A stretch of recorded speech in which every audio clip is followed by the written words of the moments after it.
Tomorrow also, we will have very breezy conditions. That's one of the big changes in our weather pattern.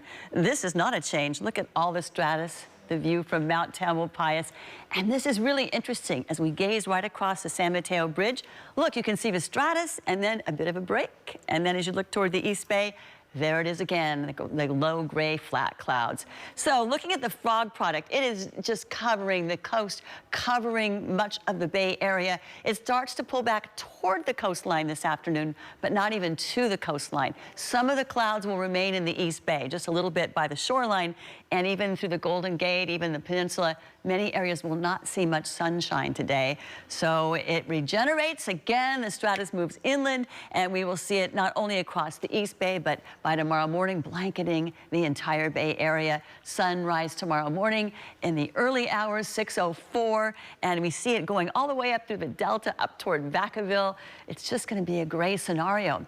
So here's the view, San Francisco, SFO. We've got gray skies there, of course, and temperatures today, a couple of degrees cooler in San Francisco than normal. The old record was 89 degrees. We are not chasing any records today. Certainly we won't get any in terms of high temperatures. In the Mission, downtown San Francisco, both 64 degrees. In the Sunset, 61. So it's not going to be a warm day, whether you're at the coast, surprise, surprise, of course, in the low 60s. But also in the peninsula, we're seeing a lot of areas in the 60s, warming up to 65 in Millbrae.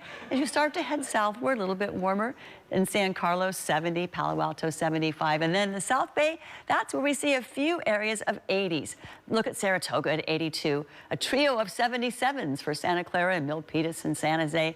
Now it's the East Bay where we're starting to have concerns about the windy conditions because it's the East Bay Hills where it's going to be very dry and the winds will gust up to 30, 40, even 50 miles per hour. That would be late tonight into tomorrow. That's where the fire weather concerns are. But it'll be certainly cool along the coast with 65 degrees in Stinson Beach and 69 degrees in Mill Valley. So it's a lovely weather pattern. If you like cool conditions and temperatures below normal this time of year, well, you've got it. You don't see much change in the high temperatures along the coast or even along the bay this full week, but you will notice a few fluctuations. Today being the warmest day of the next 7, we start to drop temperatures tomorrow.